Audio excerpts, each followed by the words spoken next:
কেমন আছো বন্ধুরা? আজকে বিকেল বিকেল একটু ঘুরতে বেরিয়ে গেলাম, যেহেতু অনেক দিন পর আজকে বরমশাই একটু ছুটি নিয়েছে। এত কাজের প্রেশার যে ও ছুটিই পাচ্ছে না, আর কোথাও ঘুরতেও যেতে পারছি না।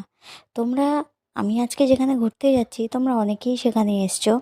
রাস্তা যাদের যাদের চেনা দেখিয়ে বুঝতে পারছো। আমি চলে এসেছি লাহিড়ী বাবার আশ্রমে। এই মন্দিরটা আমাদের বাড়ির থেকে বেশি একটা দূরেও না, আবার একদম কাছেও না। তো আজকে বিকেলবেলা বাবুকে নিয়ে চলে আসলাম, যেহেতু ও বাচ্চা মানুষ, ওরও তো একটু ঘোরার দরকার আছে বলো ঠান্ডায়। কারণ এই ঠান্ডার স্কুল ছুটি পড়েছিল, মিস ছুটি দিয়েছিল বাড়ির, তবু আমরা কোথাও কিন্তু ঘুরতে যেতে পারিনি। তো তার জন্য আজকে একটু বিকেলবেলা বাবুকে নিয়ে বেরিয়ে গেলাম এই লাহিড়ী বাবার আশ্রমে ঘুরতে। এখন যেহেতু ঠান্ডার সময়, খুব সুন্দর সুন্দর দেখো এখানে ফুলের চাষ করা হয়েছে। ভীষণ সুন্দর বড় বড় গোলাপগুলো ছিল। আমি শর্ট ভিডিও বলে আমি সব কিছু শেয়ার করতে পারি না, একটু সমস্যা হয়ে যায়। তোমরা অনেকেই এসছো এই মন্দিরে আশা করি। আর এইবার দেখলাম অনেক রাজহাঁস রয়েছে, খুব সুন্দর সুন্দর দেখো পাখি রয়েছে।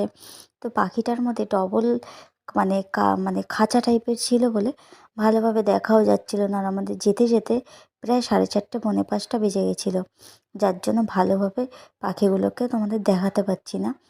তো এই মাতা রানীর মন্দিরটা তো তোমরা সবাই দেখেছো, ভীষণ সুন্দর। তবে অনেক বছর পর গেলাম, কিছু নতুন নতুন জিনিসও দেখলাম এখানে। তো এখানে একটা জিনিস আজ ভীষণ পছন্দ হয়েছিল, তবে পরিস্থিতি বা নেওয়া হলো না সেই জিনিসটা, তোমাদের সাথে শেয়ার করব। তো আর অনেকটা বেশি দামও বলছিল।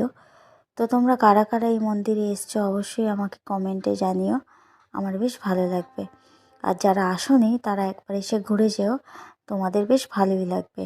ভীষণ সুন্দর মন্দিরটা লাগে। আর মানে দিনের বেলা যখন রোদ্দুরটা খুব কড়া থাকে, আর মন্দিরের ওপরে যখন সূর্যের আলোটা পড়ে, দেখতে যেন আরও সুন্দর লাগে মন্দিরটা। তো এই ভেতরে তো ক্যামেরা নিয়ে যাওয়া অ্যালাউ নেই, তাই জন্য দেখো এই কাকু আমাদের বারণ করছিলেন যে ক্যামেরা করো না, ফোনটা ভেতরে দিয়ে তারপর যাও। আর এই মা কালীর মুখটা এতটা সুন্দর যে কি বলবো। তো এখানেও দেখো রাম লক্ষ্মণ আর সীতামা রয়েছে। আর মন্দিরটা সুন্দর করে একটু তোমরা বাইরে দিয়েই দেখে নাও যারা যারা দেখোনি, কারণ ভেতরে ক্যামেরা অ্যালাউ নেই। আর এখানে ঢুকলে মাথায় ঘোমটা দিয়ে ঢুকতে হয়। তো ওই জন্য না ভেতরে গিয়ে মন্দিরটাই এনজয় করছিলাম, মানে ঠাকুরকেই দেখছিলাম।